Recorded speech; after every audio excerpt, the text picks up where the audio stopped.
台湾한 번 더 양안 관계 및 시사평론. 안녕하십니까. 3월 첫째 주를 맞는 월요일 시사평론 시간입니다. 2004년생 한국 청년의 첫 타이완 방문이라는 제목을 제가 달았는데요. 이민서님, 배수호님 두 분과의 인터뷰를 공유해드립니다.台湾에서의 한국어 국제방송은 그동안 두 차례나 중단이 됐던 바 있습니다. 지난 2005년 1월 31일 RTI 한국어 방송이 폐지된 후 근 16년 뒤인 2020년 12월 13일 부활했습니다. 방송이 중단되어서 아주 많이 슬프고 섭섭했지만 디싱 애호가님들 덕분에 단파방송이 재개될 수 있었고 부활 1주년을 맞은 2021년 12월에 유튜브 라이브 특집 방송을 한 바 있습니다. 아날로그 시대에는 상상도 못했던 것이라서 필자가 많이 고민하며 우려했었던 기억이 납니다. 하지만 당시 방송 부활 1주년을 적극적으로 알리고 싶어서 그 기쁨을 나누고자 청취자님 몇 분과 전화 통화를 시도했었는데요. 광주의 김일홍 선생님, 울산의 김대곤 선생님과 같은 원로 청취자님, 또 한국 단파클럽의 전현임 회장님과 이사님들, 그 외에는 2005년 방송 중단 이전에는 만나지 못했던 매우 젊은 부산, 충청북도 괴산, 서울 등 한국의 남부, 중부, 북부를 아우르는 도시의 10대와 20대 초반 젊은 세대 청취자님들과도 전화 통화를 해서 유튜브와 단파방송에서 공유할 수 있었습니다.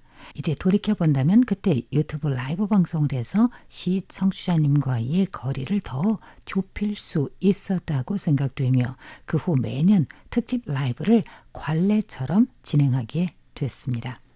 방송 부활 6년차가 됐고 1주년 특집 방송도 벌써 5년 전입니다. 그때 통화를 했던 서울의 한 고교생이 이제는 대학생이 돼서 2월 24일 친구와 함께 타이완에 3박 4일 일정으로 여행을 왔습니다. 그들에게는 짧은 일정이지만 고맙게도 도착 첫날 특별히 시간을 할애해 주어서 방송국에서 만나 첫 통신, 첫 통화에서부터 여행에 대한 기대와 캠퍼스 문화 등에 관해서도 이야기를 나눴습니다. 멋진 한국 대학생 2명을 타이페이에서 만나 대화할 수 있어 좋았습니다. 그리고 양국의 청년 세대들이 자주 왕래를 하며 서로를 알아가고 응원해주며 더 나아가 이들 젊은 세대들이 함께 지역사회의 선한 역량을 전파하는 데 큰 힘이 되어준 것 같아서 뿌듯하고 행복했습니다. 어제 3월 1일 안녕하세요. 청취자님 1부에서 짤막한 대화를 공유한 데 이어서 오늘 3월 2일 시사평론 프로그램에서는 이민서님, 배수호님과 2월 24일 오후에 방송국에서 진행한 인터뷰 내용을 공유합니다. 2020년 12월 13일 RTI 한국어 방송이 재개된 거예요. 이민서님하고 연락이 됐는데 저 옛날에 그 기억은 어린 나이에 국제방송에 그것도 그냥 유튜브 보는 것도 아니고 너무 그게 기억에 남아요. 아직까지도. 그때는 도대체 어떠한 연유로 타이완을 알게 됐고 또 타이완의 국제방송이죠. RTI 한국어 방송 알게 된지. 왜냐면 그때가 1주년이거든요. 겨우 다시 회복된 지 1년밖에 안 되는데 어떻게 알게 됐어요? 저는 이전부터 라디오를 굉장히 좋아해 왔어요. 그래서 국내 FM 방송 또 중파 방송 이런 건 많이 들어왔는데 그러다가 우연히 중파 방송에서 이제 저녁이 되면 일본이나 중국어 방송이 이제 들리기 시작하는 거예요. 그럼으로써 이게 외국에도 방송을 하는구나라는 걸 알게 됐고 그렇게 해서 알게 된 게 단파 방송이 처음에는 중국의 CRI나 일본 NHK 같은 그런 방송국들의 한국어 방송을 듣다가 RTI 한국어 방송이 재개되면서 처음으로 타이완에 대해 깊게 알게 됐고 지금은 이제 완전히 타이완의 소리가 제일 제가 좋아하는 국제 단파 방송이 됐습니다. 옆에 있는 배수호 학생이요. 전공을 듣고 싶네요. 어떠한 전공? 네, 저는 지금 대학교에 처음에 1학년 들어갈 때는 자유전공학부로 들어갔습니다. 그 갈 때는 이제 메리트가 있었던 게 선택을 하는 데 있어서 내가 1학년 때 여러 가지 과목들, 뭐 교양 수업들 들어보고 2학년 때 전공을 선택해야겠다. 내가 좀 더 관심 있는 게 뭔지 한번 찾아봐야겠다 하고 나서 들어가게 됐고요. 2학년 돼서는 그러니까 작년이죠. 작년 돼서는 이제 경영학과 진학을 해서 수업을 듣고 있는데 저는 좀 운이 좋게도 어릴 때부터 좀 확고했던 꿈이 있었습니다. 오, 대단하시네. 제가 사실은 고등학교 2학년 때까지 축구 선수를 했었거든요.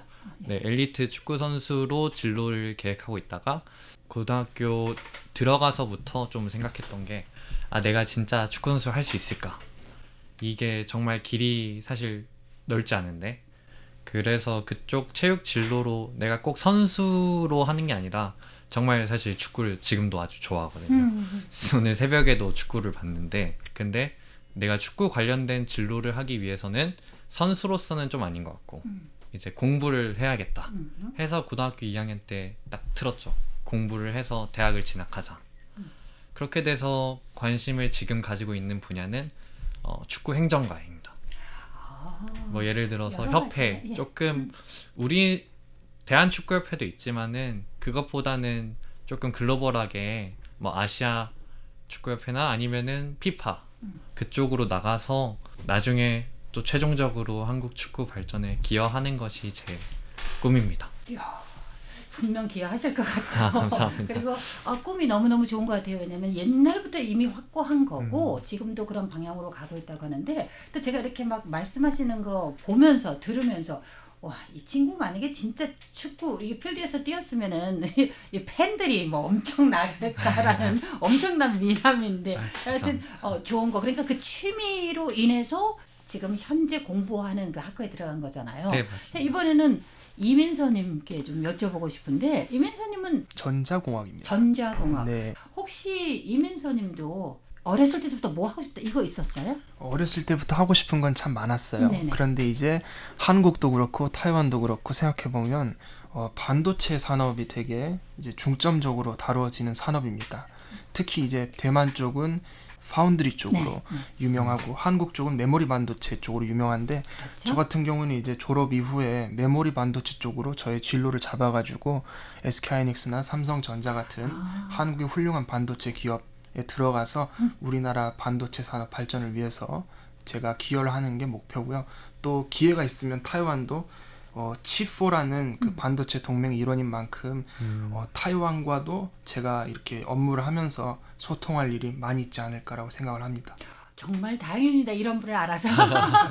왜냐면 타이완이 좋은 마음을 가지고 있는 거는 확실해요. 우리가 항상 선한 역량 이런 얘기를 많이 하잖아요. 그런데 우리 국제사회에서 굉장히 불쌍했었어요. 솔직히. 아주 오랫동안. 왜냐면 이제 큰 나라 그러면 미국이잖아요. 미국하고도 국교가 없는 거예요. 자, 그러다 보니까 많은 기타 나라도 계속 수십 년 동안 계속 단교도 되고 그리고 우리가 좋아하는 한국도 90년대 초반에 또 단교가 됐잖아요. 그래서 우리가 국제사회에서 우리의 무슨 포부를 펼친다 좀 어려웠었어요. 그래서 우리를 좀 더 알고 진정으로 좋아해주고 아껴주는 이런 친구들이 많이 생기면은 우리에게는 더 좋고 이 국제사회도 더 좋을 것 같다라는 그런 희망을 또 갖게 합니다. 그래서 너무너무 두 분께 고맙게 생각하는데 그러면은 예전에 이런 치열하게 공부도 하고 경쟁도 하고 그럴 때 좀 어렵진 않았나요? 뭐 저 같은 경우는 부모님께서 저를 많이 존중을 해주셨습니다. 너가 하고 싶은 것이면 무엇이든 해라 이렇게 말씀해 주셨고 다만 무엇을 하든 열심히만 하면 좋겠다 라고 하셔서 저는 그냥 열심히 했던 것 같습니다. 배수호 학생은요? 네, 저 같은 경우에는 학교 뭐 학과 이렇게 관심을 갖게 된 게 조금 일반적인 입시 쪽으로 눈을 돌린 게 고등학교 2학년 때니까 그 전까지는 사실은 뭐 축구 바로 졸업을 해서 고등학교 졸업을 해서 축구 선수로 해보겠다 이런 것도 있었고 대학교를 그렇게까지 구체적으로 생각하진 않았던 것 같아요. 근데 이제 공부를 하게 돼서부터 좀 더 관심 있는 분야에서 많은 다양한 또 좋은 양질의 교육을 받기 위해서는 이름이 있는 학교를 들어가야 되지 않을까?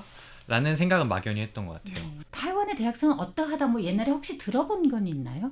그 제가 알기로는 네. 그 대만의 대학생들 우리보다 좀 더 전공이 자세하게 좀 세세한 건 맞아요. 세세하게 나눠져 있다라는 점이 있을 수 있겠고 두 번째는 대만뿐만 아니라 중화권 전체 이야기인 것 같기도 한데요. 한국보다는 약간 석 박사 쪽으로 진출하는 분들이 더 많다 이런 얘기도 들었던 것 같습니다. 네, 나와주셔서 너무너무 감사합니다. 고맙습니다. 네, 감사합니다.